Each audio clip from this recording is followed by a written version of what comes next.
May 25th, 1944. RAF High Command Briefing Room, London. The heavy scent of smoke and coffee mingled with the sharp metallic tang of intelligence reports stacked in piles across the polished oak table. Colonel James "Jimmy" Harkins sat hunched over a stack of intercepted German communications, his brow furrowed as the fluorescent bulbs above flickered. Outside, rain lashed against the windows, drumming a relentless rhythm over the RAF airfield below. "Lieutenant," Harkins said without looking up, voice gravelly from sleepless nights. "Signal intercepts confirm it. The Germans are biting hard." Lieutenant Edward Mason adjusted his headset, static crackling with each transmission. He leaned over the table, tracing the map with a gloved finger. "Fortitude's working, sir." Harkins finally lifted his eyes. "Working? Edward, they're eating it for breakfast. Every decoy, every dummy tank, every fake radio transmission. They think Calais is Normandy. They mocked the first reports, calling it another amateur stunt, but it's sticking. Rommel's in a frenzy. And Hitler, well, he's refusing to listen to his advisors." Outside, the roar of Lancaster bombers warming their engines punctuated the room's tension. Rain glistened on their polished fuselages, and the metallic echo of maintenance crews echoed across the tarmac. Mason could almost see the men's nervous hands gripping wrenches, the rhythm of labor synchronized with the rising fear in Germany. Harkins rose and pulled a small wooden box from beneath the table, revealing a series of meticulously crafted scale models. Inflatable tanks, dummy artillery, and canvas trucks painted to mimic heavy armor. He gestured at them with a gloved hand. "These," he said, his voice quiet but sharp, "are the teeth behind our lies. Operation Fortitude isn't just deception. It's theater, stagecraft, and espionage combined. And the Germans, they'll walk right onto our stage." Mason picked up a model of a Sherman tank, examining the carefully stretched canvas that gave it shape. "It's ridiculous they're actually falling for this." Harkins smirked. "Ridiculous is why it works. They laughed at the first dummy drops over Pas de Calais, mocked the radio chatter, derided our inflatable armor. Now they're pouring divisions, supplies, and attention toward the wrong coastline. We've turned their arrogance into our greatest weapon." The room fell into silence as the wind rattled the windows. In the distance, a Hawker Typhoon roared over the airfield, engines screaming against the storm. Harkins returned to the maps, tapping a finger along the coast of France, tracing the lines where the Allies would eventually strike. Not at Calais, but at the beaches of Normandy. Mason swallowed hard, suddenly aware of the stakes. So every inflatable tank, every fake radio transmission, it's all part of the plan to make them look foolish. Harkins nodded slowly. "Foolish and blind. They mocked our first efforts. They laughed at the idea of a dummy invasion. By the time we land at Normandy, they'll be paralyzed by disbelief and confusion. And that, Edward, is how wars are won, not just with men and weapons, but with minds and perception." The rain intensified, hammering the windows like the drumbeat of destiny. Outside, RAF crews sprinted between hangars, securing tarpaulins over aircraft and glancing toward the horizon where the storm swallowed the coastline. Every man in that room knew the stakes. This wasn't merely deception, it was the fulcrum upon which the liberation of Europe would pivot. Harkins moved to the map again, pointing at the northern French coast. "The Germans have 3 divisions stationed at Calais. Rommel insists the invasion will come there. Hitler, in his hubris, agrees. And we have Normandy. They mocked us, Edward. They will be caught unprepared." Mason traced the line from Dover to Calais with his finger, imagining the massive movements of men, the rolling columns of tanks, and the thunder of artillery. "It's insane," he whispered. "They'll throw everything at the wrong place." "Exactly," Harkins replied, voice low but resolute. "And that is why we must make them believe it. Every dummy radio transmission, every inflated tank, every false report of troop movements, they all feed the illusion. And when the truth hits, it will hit hard." The two men stared at the map, rain streaking the windows behind them, the low rumble of engines below echoing the tension that gripped England. Outside, the storm had no mercy, and neither would the coming day. Operation Fortitude was in motion, and the Germans, cocky, dismissive, arrogant, were about to discover that some illusions are deadlier than reality. June 1st, 1944. Dorset Downs, southern England. The fog hung low over the rolling English hills, a gray blanket that swallowed the morning sun. In the misty distance, a strange tableau of war unfolded. From the valley below, inflatable Sherman tanks and wooden half-tracks stood in formation, their painted canvas glistening faintly with dew. Soldiers moved among them, adjusting antennae, dragging ropes to simulate unit maneuvers. The rhythmic clatter of boots on wet ground mixed with the creaking of rigged dummy artillery, creating the illusion of an army preparing for invasion. Lieutenant Colonel Henry Farnsworth, a tall man with a hawk-like nose, strode along the ridge with clipboard in hand, binoculars dangling from his neck. "Check the radios, Captain. Remember, every transmission counts." "They're listening to everything," he barked, voice cutting through the mist. Captain Lewis Hawthorne, crouched beside a makeshift field radio, keyed the transmitter.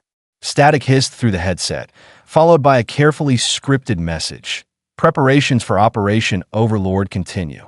First U.S. Army Group ready to embark at dawn."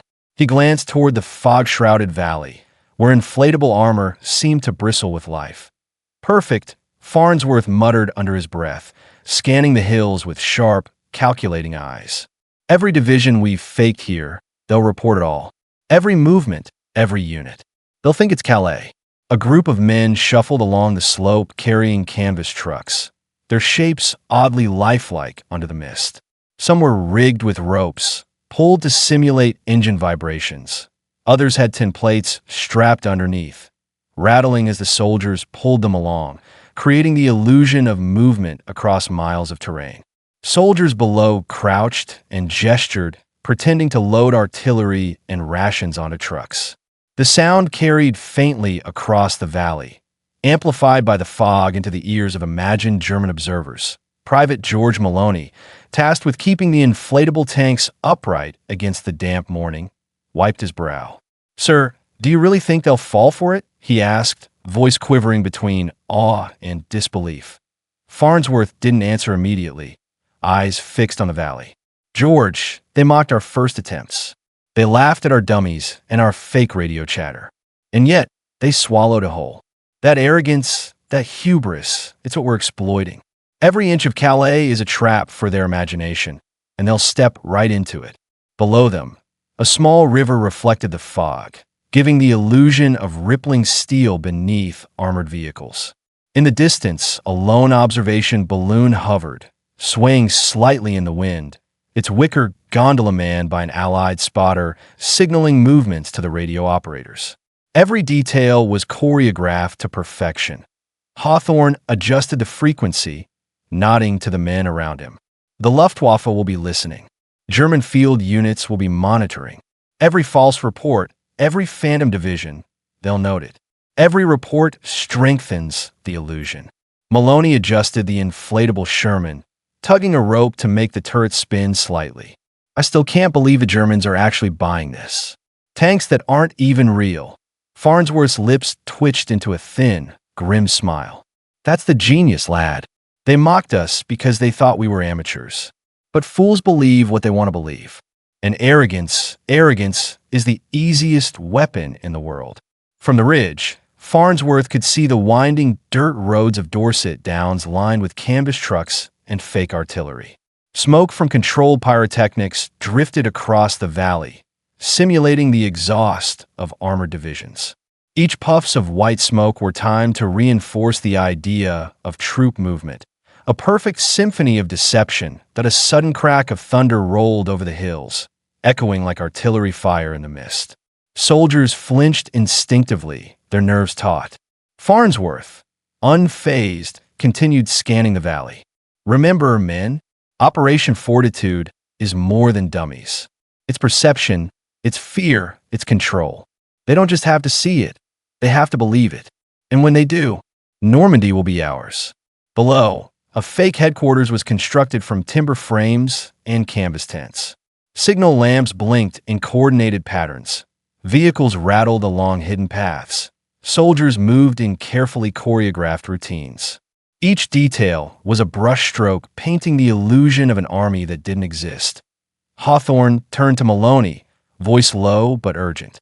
Every move you make, every radio call you transmit, remember, men will die depending on this illusion. If the Germans catch wind of the truth too soon, thousands of our boys at Normandy could be slaughtered. This is war by deception. Maloney swallowed hard, gripping the rope tied to a fake artillery piece.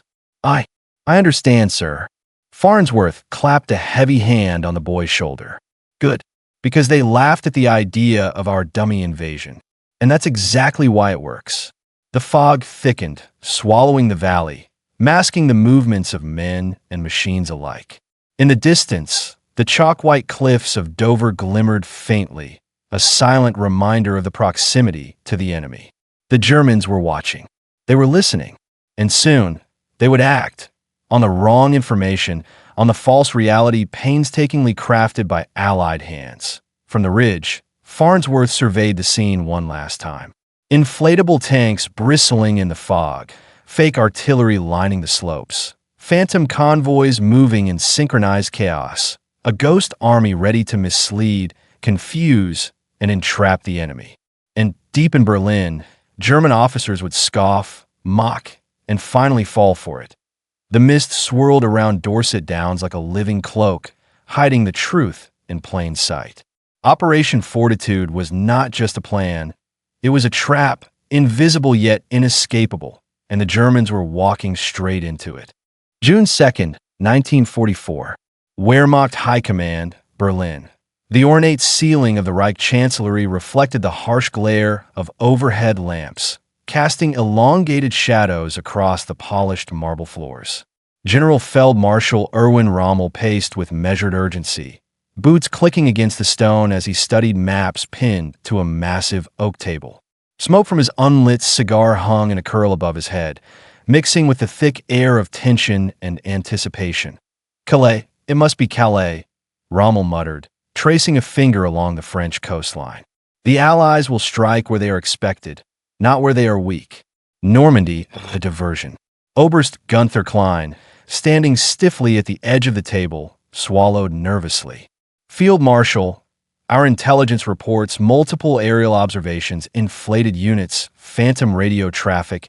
It all points toward Calais, yes, but Rommel's glare snapped toward him. But nothing? You hesitate because you doubt? We cannot hesitate. The Führer himself agrees. All preparations, every division, every battery, Calais is the focus.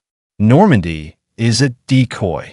Hitler's voice crackled over the telephone line from the Führer Hauptquartier in Wolfschanz, cutting through the room. Rommel, I will not tolerate doubt. Calais is our shield. Normandy is a trick. Concentrate all forces there. The Allies are amateurs. Their plans are childish. Klein's face flushed as he watched Rommel stiffen, nodding. Yes, Mein Führer, he said. All divisions at Calais. Outside, Berlin hummed with the tension of anticipation.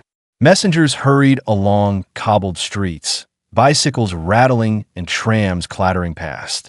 Civilian eyes, wary from years of war, peeked from shuttered windows. None knew that above the din, the most ambitious deception in military history was unfolding, and their generals, blind to the ruse, were falling straight into it. Rommel returned to the map, eyes scanning meticulously. Every division we commit to Calais is a division not at Normandy, he said softly, almost to himself. We mock the enemy. Yes, yet we're being mocked in turn. He gestured sharply at a series of pins marking divisions and artillery positions. The Allies have inflated their numbers. Paratroopers reported along the Seine, dummy tanks along the Channel. They think we're watching, but we are blind. Klein exhaled, adjusting his uniform. Field Marshal, do you really believe the Allies could orchestrate such an elaborate ruse? Inflatable tanks, fake headquarters, phantom convoys. Rommel's eyes hardened, reflecting years of battlefield experience. I do not know what to believe anymore, Gunther. But I know this. Arrogance will blind them, and hubris will betray them. They have mocked us in their calculations, and yet the truth hides beneath the illusion. That is always the danger of underestimating the enemy. The room fell into silence, punctuated only by the distant echo of boots on marble and the ticking of an ornate clock. Maps of Normandy, Calais, and the English Channel were spread across tables, each annotated with intelligence reports, aerial photographs, and intercepted radio messages. Yet beneath the neat lines and pins, uncertainty gnawed at the edges of certainty that a signal officer entered hastily, delivering a packet of intercepted communications. Rommel snatched it up, scanning quickly. His lips tightened. Phantom divisions neared Dover. Convoys spotted moving inland, reports of airborne landings that did not occur. He slammed the folder onto the table, eyes narrowing. They have created illusions so perfect that even our reconnaissance reports are deceived. Klein swallowed hard. And yet, the Fuhrer remains convinced Calais is the target. Blind faith, Rommel muttered. That is the danger. The Allies exploit our certainty. Every mock army, every false radio call, they have rehearsed our reactions. We follow their script, and by the time we realize the truth, it may be too late. From a window, Berlin's skyline was gray and foreboding, smoke curling from distant factories, the weight of war pressing down like a physical thing. Rommel's eyes, sharp and calculating, scanned the horizon as if searching for insight in the smog-choked city. The deception was working. Hitler and his generals mocked it, dismissed it, and now were dancing to the Allies' tune without even knowing it. "Mark my words," Rommel said quietly, turning back to the map, "we are being deceived. And the Allies will strike where we least expect. We have laughed at their dummy invasion, and in doing so, we have blinded ourselves to the storm that is coming." The room was silent again, save for the low hum of telephones and the scuffle of boots on marble. Outside, the city held its breath, ignorant of the fact that a phantom army in Dorset Downs was guiding the fate of nations. Inside, a field marshal understood too late that perception was as deadly as artillery, and that mocking the enemy could be a fatal error. June 3rd, 1944. Southern coast of England, Dover cliffs that a gray mist rolled in from the English Channel, clinging to the chalk-white cliffs like a shroud. Below, the waters churned, slate-colored and cold, as naval patrols cut silently through the waves. On the cliffs, soldiers of the 21st Army Group moved with purposeful precision, placing dummy landing craft along the shoreline. Wooden hulls and canvas superstructures glistened with morning dew, perfectly mimicking the silhouettes of American Higgins boats. Lieutenant Samuel Parker crouched behind a boulder, binoculars trained on the channel below. He adjusted his helmet, braced against the wind, and whispered to Corporal James Whitman beside him.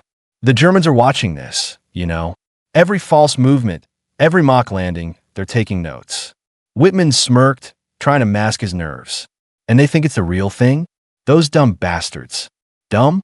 Not entirely," Parker muttered. "They've got arrogance on their side. That's what makes this work." He swept his gaze across the cliffside. Inflatable tanks were lined behind makeshift sandbags, dummy artillery pieces set in calculated positions. Canvas soldiers were posed mid-action, rifles raised, helmets tilted. Smoke generators puffed intermittent gray clouds, giving the illusion of movement and preparation. Nearby, a communications officer keyed a radio. Static hissed, then a scripted transmission. First U.S. Army Group preparing amphibious landing. Embarkation at 0400 hours. Calais, sector ready. Parker watched the smoke drift along the rocks, imagining German observers decoding the message, nodding to each other in false confidence. Across the channel, a small German reconnaissance plane swept low, mist curling off its wings. Its camera shutters clicked incessantly, capturing images of what looked like a massive army preparing to cross the channel. In Berlin, these images would reinforce Hitler's belief that Calais, not Normandy, was the true target. Captain Henry Farnsworth, overseeing the setup from a ridge above, shouted instructions to men laying out dummy vehicles. "Move the Sherman forward. Adjust the artillery. Keep the radio chatter consistent. Remember, every detail must sell the illusion. His voice was brisk, commanding, yet tinged with excitement.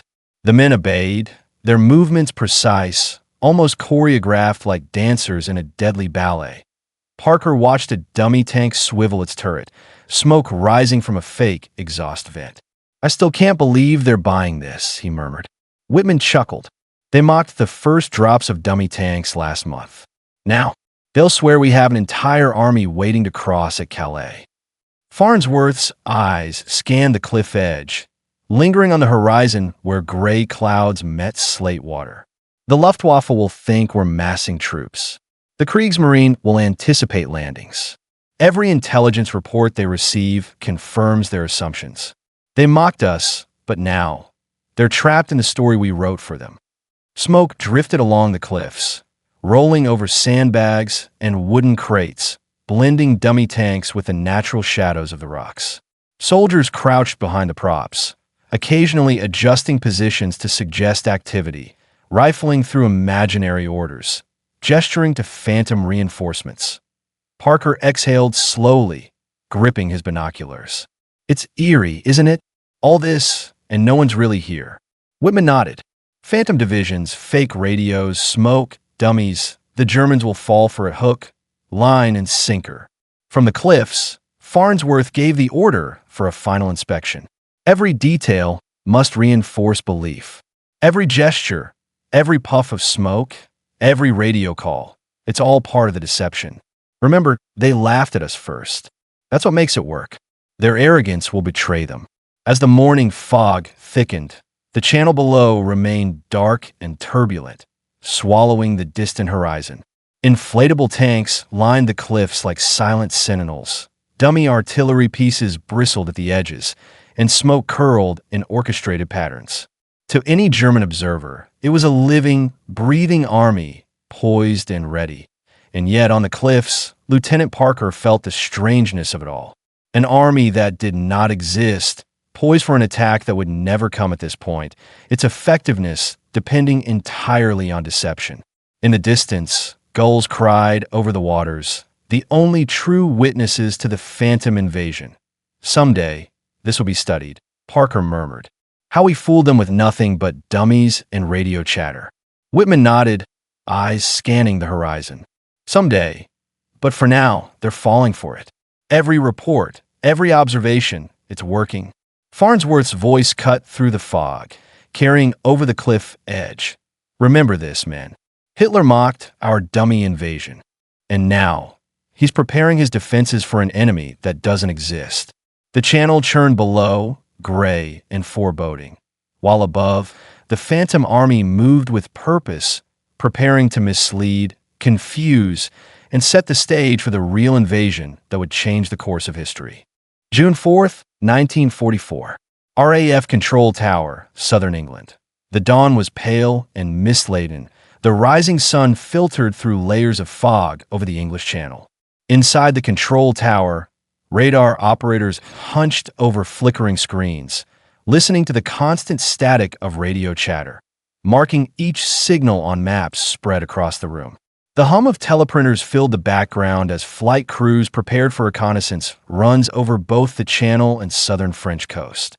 Wing Commander Peter Harding leaned against the railing, eyes scanning the foggy horizon. "Reports coming in from the dummies are consistent," he said, voice low but steady. "The Luftwaffe reconnaissance planes are taking photos. They're transmitting back to Calais. Every single detail is confirming the phantom 1st U.S. Army Group."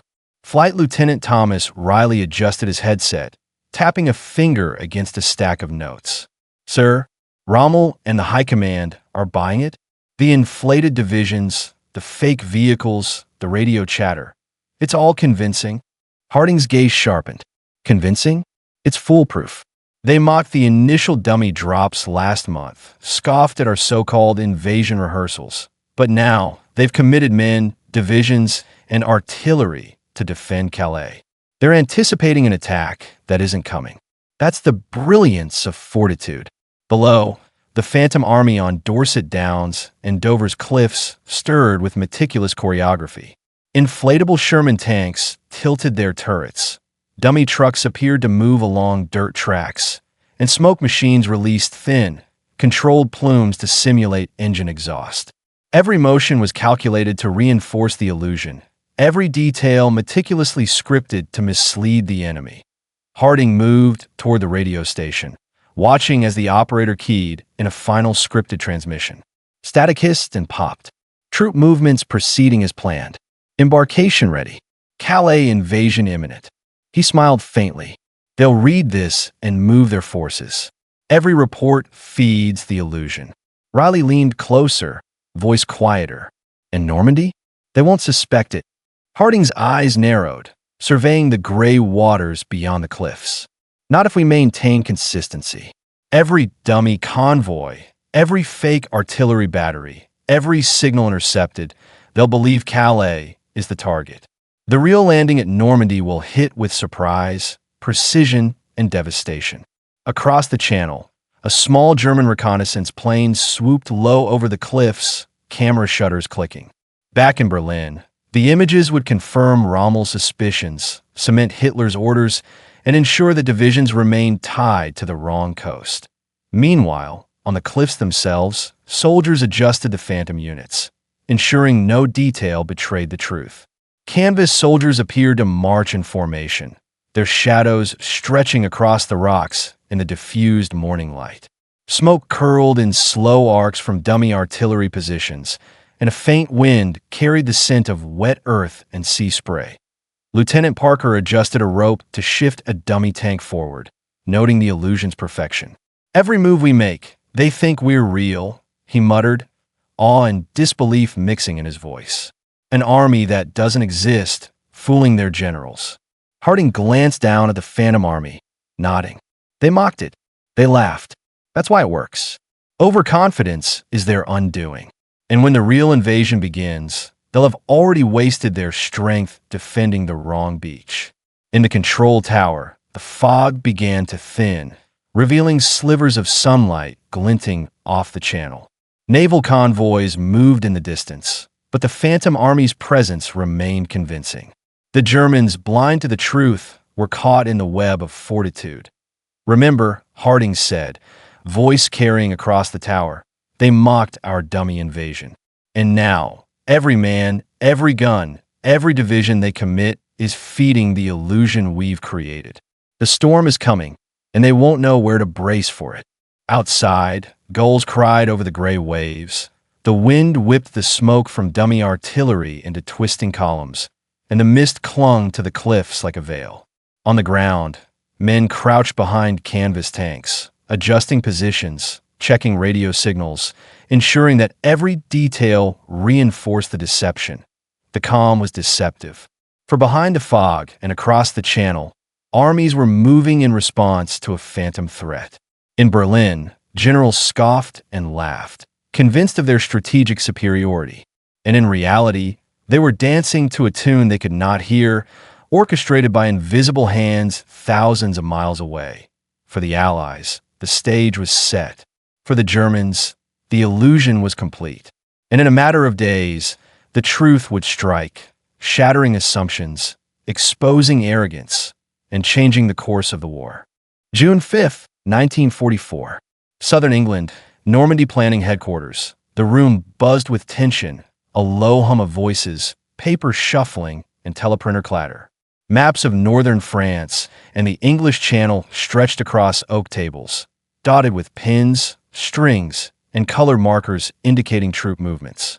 Admiral Sir Bertram Ramsay stood at the head of the table, shoulders squared, eyes scanning the network of symbols and reports. "Gentlemen," Ramsay began, voice firm but calm, "every detail must reinforce the illusion. Fortitude is our silent weapon.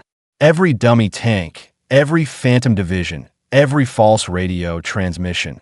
The Germans must believe it." Colonel Harkins adjusted his spectacles, leaning over the map. "Our intelligence confirms it, sir. Reconnaissance reports indicate German units are massing near Calais. Rommel has deployed his panzer divisions along the northern coast, leaving Normandy lightly defended. Every step of the deception has worked." Admiral Ramsay nodded. "Good. Tomorrow, the invasion commences. But for now, every fake movement continues. Make the Germans watch, make them anticipate, make them commit their forces to the wrong place. They have mocked us, they have scoffed at our dummy army, but this is the moment where that mockery becomes our advantage.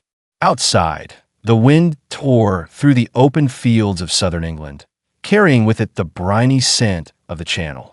Soldiers adjusted dummy tanks along dirt tracks, pulling ropes to simulate engine vibrations. Canvas trucks creaked under the tension of rigging, and smoke machines released intermittent clouds, giving the illusion of a full armored convoy moving across the landscape. Lieutenant Parker crouched behind a canvas Sherman, binoculars pressed to his eyes. He traced the valley below, noting the placement of dummy infantry and artillery, the carefully timed puffs of smoke, the orchestration of every detail. "It's perfect," he whispered to Corporal Whitman, who crouched beside him. "Every observation, every photo the Germans get, it will confirm what they already think." Whitman's lips twitched into a faint smile. They laughed at the first reports, remember? Called us amateurs. And now, they're falling for it entirely. Ramsey's aide entered with a fresh stack of intelligence reports, each detailing German troop deployments, artillery positions, and reconnaissance movements. "Sir," the aide said, "Rommel has moved additional units to Calais. Hitler has reinforced his belief that the invasion will come there. Our Phantom Army is working as intended." Ramsey allowed himself a rare, brief smile. "Excellent. Let the arrogance blind them. Every division they commit to Calais is a division not defending Normandy. Every second they remain misled buys us time and survival for our boys." Below, soldiers continued the choreography of deception. Dummy vehicles shifted slowly along the slopes, smoke curled in timed bursts, and canvas soldiers posed mid-action, rifles raised, helmets tilted. Radio operators keyed scripted transmissions, ensuring that any German reception would confirm the illusion. Every gesture, every sound, every shadow was carefully calculated. Lieutenant Parker watched a dummy artillery piece pivot as if readying to fire, the smoke curling into the morning air. "It's strange, isn't it?" he murmured. "We're making an army out of nothing, and it's fooling some of the best generals in the world." Whitman nodded, eyes on the horizon. "They mocked the dummy invasion. And that mockery, it's our weapon." Ramsey's voice cut through the mist from the ridge above the exercises. "Remember this, men. Deception is as lethal as any bullet. The Germans are walking into a trap of their own assumptions. Every laugh, every scorned report, it will work against them. We've turned mockery into strategy." The wind whipped the smoke across the valley, hiding and revealing the phantom divisions in turns, giving the illusion of motion and purpose. In Berlin, German officers would soon be poring over aerial photographs, marking positions, issuing orders, unaware that they were responding to illusions, not reality. Evening approached, and the pale sun reflected off the Channel, glinting faintly on the distant horizon. The Phantom Army continued its movements in the mist, each detail reinforcing the false narrative. Soldiers crouched behind dummy tanks, adjusted radios, and timed smoke plumes, ensuring the illusion remained perfect. Tomorrow, the Allies would land at Normandy, striking at the heart of German misperception. Tonight, the Germans remained blind, confident in a deception that was anything but. Ramsey surveyed the valley one last time before the sun dipped below the horizon. They mocked the dummy invasion, and now they have no idea where we will strike. That is the power of fortitude. That is the art of deception. The Channel shimmered under the fading light, fog curling along the cliffs, the Phantom Army poised and ready. And in Berlin, laughter and scorn masked the fatal misjudgment that would cost the Germans dearly in the days to come. June 5th, 1944. South coast of England, Normandy embarkation points. Darkness had fallen over the English coastline, cloaking the docks and beaches in shadows. Lanterns swung gently in the evening breeze, casting pools of light over stacked crates of ammunition, fuel barrels, and carefully inspected landing craft.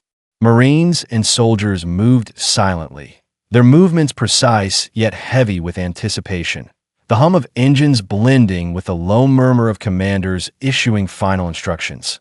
Captain Thomas Green crouched on a gangplank, inspecting a row of Higgins boats tied to the quayside. The smell of salt, diesel, and wet canvas filled the air. "Every man knows his place," he muttered to Sergeant Robert Miller beside him. "But the Germans, they think we're somewhere else entirely." Miller adjusted the straps on his helmet, eyes scanning the water. "Fortitude is holding them at Calais, right?" Green nodded, voice low, almost a whisper. "Every dummy tank, every false radio signal, every inflatable Sherman, it's all bait.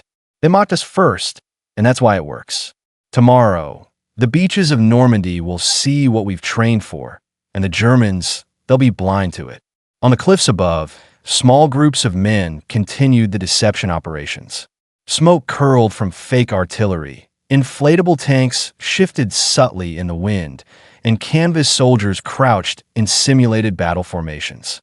Radio operators keyed in rehearsed messages, ensuring that any German interception would reinforce the illusion of a massive buildup at Calais.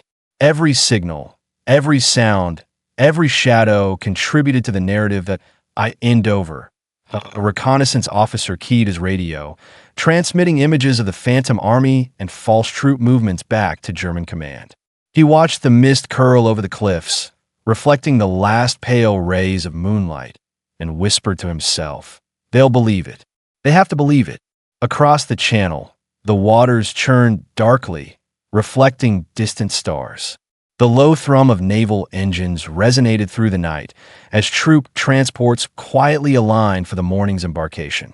Soldiers secured their packs, checked their rifles, and exchanged brief words of encouragement. Each man knew the stakes. Each man knew that beyond the mist, the enemy awaited, but in the wrong place. Lieutenant Parker crouched behind a dummy Sherman, adjusting a rope to shift its turret slightly. "Tomorrow," he whispered to Whitman, "all of this, the fake tanks, the radios, the smoke, they're going to pay off. They mocked the dummy invasion, and tomorrow they'll pay the price." Whitman nodded, eyes fixed on the faint horizon. It's eerie, an army that doesn't exist, fooling the enemy's best generals. And we're part of it. Meanwhile, Colonel Harkins moved among the soldiers, inspecting the phantom units, nodding at each detail. "Remember," he said quietly, voice carrying weight despite the low murmur of activity, "they've mocked the dummy invasion. But arrogance blinds them. Confidence in false information is their undoing. Every step they take toward Calais is a step away from Normandy. That's how we win." The fog thickened, curling around rocks, props, and soldiers alike. Lantern light flickered, illuminating the shapes of dummy tanks and artillery. Canvas soldiers, rigid and still, cast long shadows across the ground, merging with real soldiers to create the impression of a massive army preparing for assault. As midnight approached, the embankments and beaches fell silent, save for the occasional clatter of equipment and the rhythmic breathing of men. The channel shimmered faintly under a waning moon, waves breaking softly against the docks. Every phantom unit remained poised, every radio signal-timed, every illusion maintained. Above Dover, the first low clouds of dawn had begun forming, a precursor to the storm of activity that would arrive with sunrise. In Berlin, generals pored over reconnaissance photographs, confident that Calais was the target, laughing softly at what they believed to be the Allies' clumsy deception. And yet, across the channel, thousands of Allied soldiers waited quietly, weapons at the ready, hearts pounding, knowing that the real storm would strike where the enemy least expected it. The Germans had mocked, they had scorned, and tomorrow they would discover that the dummy invasion was more lethal than any real army they could have imagined.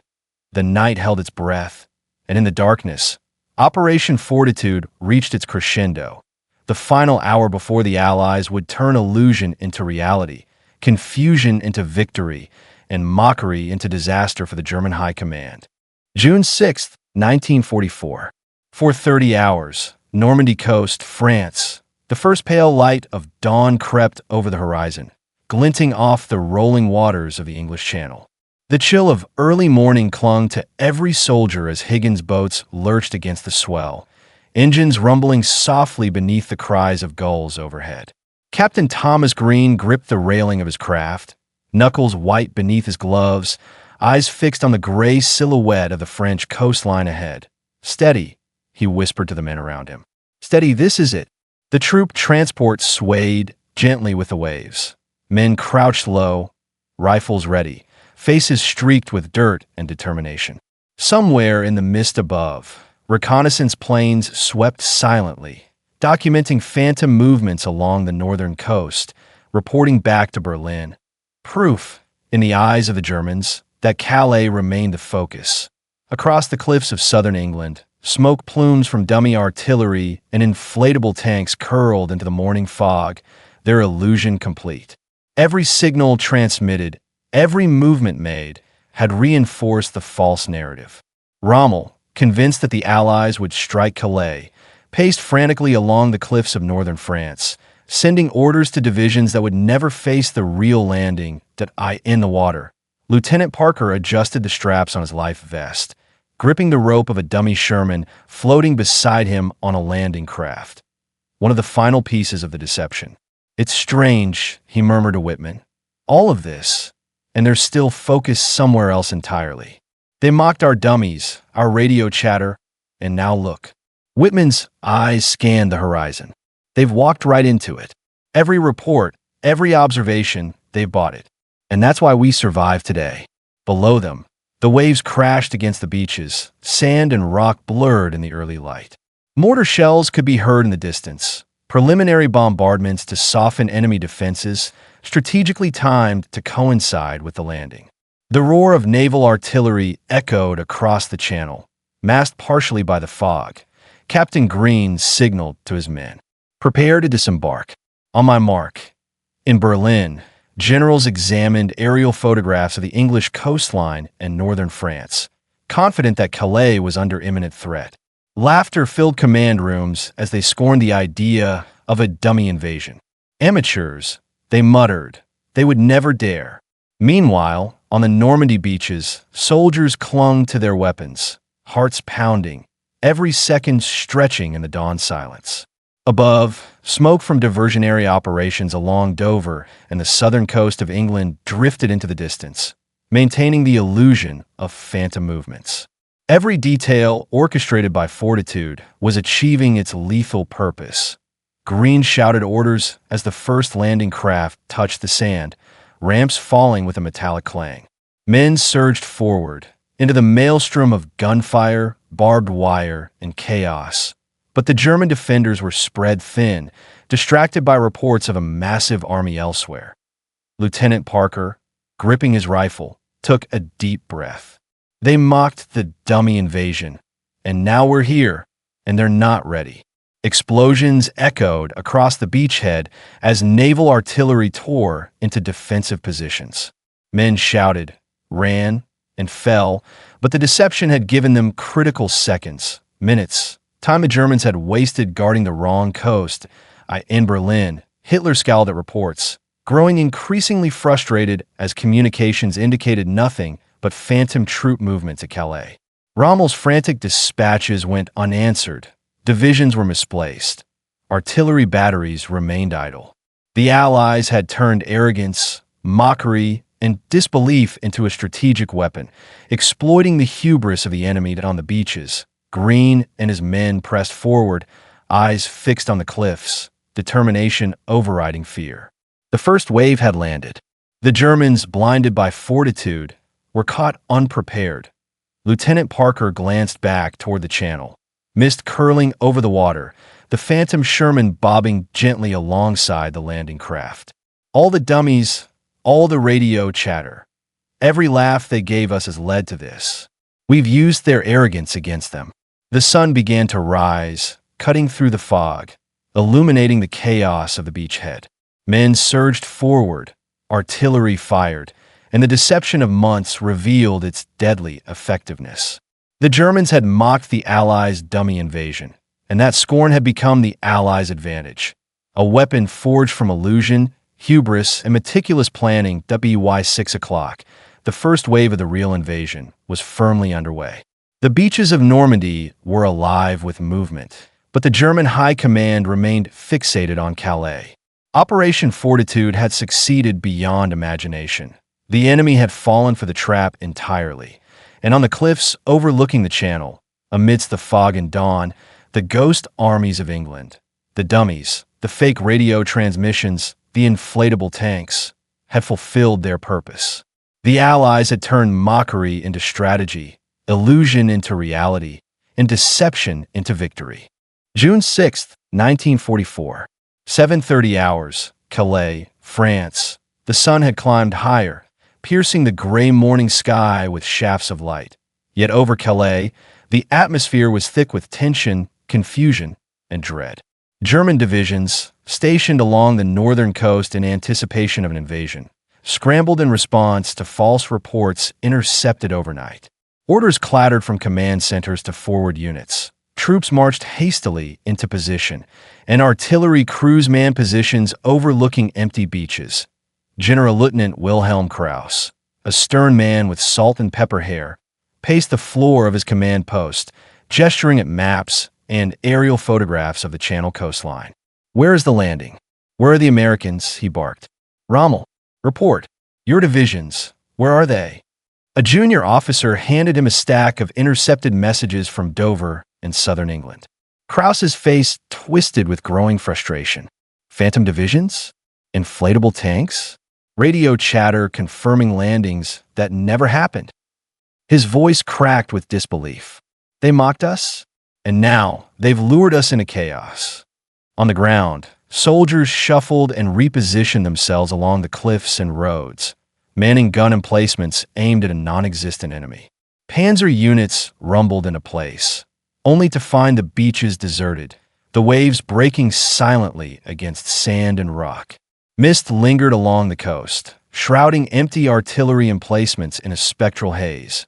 Rommel, pacing in a separate command post, rubbed his temples, eyes darting between maps and reports.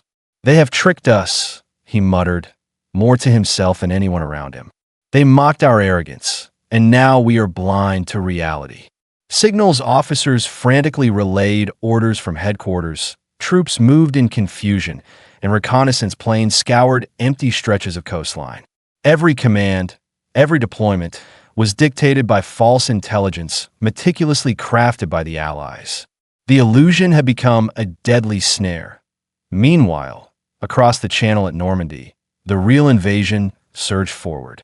Higgins' boats landed wave after wave. Marines stormed the beaches under artillery cover, and paratroopers secured inland objectives. Each movement confirmed the meticulous planning and precise timing that Fortitude had enabled. In Calais, panic began to ripple through German units. Supplies were misallocated, divisions were overextended, and artillery positions remained unmanned where they were actually needed. Officers shouted orders over the din of confusion. Yet every action played into the Allies' hands. Krauss slammed a fist onto the table. How could we be so blind? How could we mock them? And now, his voice trailed off, disbelief choking his words. Across the room, junior officers exchanged worried glances, realizing that their years of preparation, their confidence and intelligence, had been manipulated. From Berlin, reports continued to stream in, confirming the phantom invasion at Calais. Hitler, furious, demanded immediate action, but by now, divisions that could have resisted the real landing at Normandy were pinned to the wrong coast, paralyzed by belief in an illusion. Back on the cliffs of Normandy, Lieutenant Parker watched waves crash against the sand, the first glimmers of sunlight illuminating the chaos below. They laughed at the dummy invasion. He murmured to Whitman, voice heavy with awe, "And now, they've paid for it. Every second, every misstep, all because they scorned our deception." Whitman's eyes followed him, scanning the distant cliffs and the misty channel. "It's insane, an army that doesn't exist, and it's dictated where the enemy sends their real forces." Green's voice cut through the roar of battle as he led men further inland, signaling the precision of their advance. "Hold formation. Keep moving. Fortitude worked. Don't waste the advantage. Overhead, reconnaissance planes circled, documenting the unfolding confusion. Allied intelligence had done its job. The Germans had mocked, dismissed, and scorned the phantom invasion. And now, that very arrogance ensured that the Normandy beaches would be contested by fewer defenders, while the enemy floundered in a storm of its own, making to be why mid-morning. The true scale of German misjudgment became evident. Troop movements intended to repel a phantom assault clogged roads. Artillery remained misdirected, and reserves were immobilized at Calais. The Allies exploited every weakness, every hesitation, turning mockery into strategy and illusion into decisive action. And in Berlin, the laughter of generals had long since vanished, replaced by panic, disbelief, and the grim realization that their arrogance had been weaponized against them. June 6, 1944. 12 o'clock hours, Normandy beaches. The sun climbed higher, breaking through morning fog and casting long shadows across the sand, pocked with craters and strewn with debris. Mortar fire and artillery echoed across the coastline, mingling with the distant roar of naval bombardments and the rhythmic churn of landing craft engines. Marines surged forward, securing beachheads under heavy fire, while Higgins boats continued to land wave after wave of troops, vehicles, and supplies. Captain Thomas Green's voice carried above the chaos. "Hold the line. Push inland. The deception worked. Keep the pressure." His men responded, shoving forward against machine gun fire and barbed wire, each step a testament to months of planning, training, and courage. Lieutenant Parker moved beside Whitman, eyes scanning the battlefield for German resistance. Every artillery battery they committed to Calais, he shouted over the din. "We didn't even see today. Every division they sent gone." Whitman nodded, ducking behind a low ridge as shells detonated nearby. They mocked the dummy invasion, Parker. And now, every laugh has cost them dearly. Across the channel, the Phantom Army remained in position, smoke curling from dummy artillery and inflatable tanks. Every false radio transmission, every dummy movement had done its part, convincing German commanders that Calais was under siege. Rommel's divisions, panicked and misallocated, remained stranded in the north, blind to the reality at Normandy that the command tents along the beaches. Officers coordinated reinforcements. Signals crackled, boats were guided to the shore, and medics prepared for the wounded. Yet, beyond the sand and smoke, a quiet pride passed among the officers. Fortitude had delivered the greatest strategic advantage imaginable without a single soldier lost to the Phantom Army itself. Colonel Harkins surveyed the scene from a ridge. "Every move we made over the past months," he said, voice low. "All of it. Phantoms, radios, dummies. It bought time, saved lives, and broke the enemy's concentration. The Germans mocked us, and that mockery became our weapon." In Berlin, generals were in chaos. Reports confirmed that no invasion had occurred at Calais. Divisions remained stranded, artillery misaligned, and the real threat was already in their rear. Hitler's fury boiled over. Rommel's warnings arrived too late, and German forces struggled to react to the unfolding reality that on the beaches, the tide of battle shifted inexorably inland. Soldiers moved with purpose, advancing past obstacles, clearing bunkers, and securing critical positions. Every German misstep, every misallocated unit, was exploited by the Allies, and every inch of ground gained owed itself to the deception that had begun months earlier in Dorset Downs and Dover. Lieutenant Parker crouched beside a makeshift barricade, taking in the chaos and courage around him. "They laughed at us," he muttered, voice heavy with awe. "And that laugh, it bought us this moment." Whitman's eyes swept the battlefield, watching soldiers press forward against a bewildered enemy. They mocked the dummy invasion, and now it's history. They fell for it completely. Captain Green shouted for his men to regroup and push toward inland objectives. The roar of naval guns and artillery continued, but the Phantom Army of dummies, smoke, and radios had completed its final task.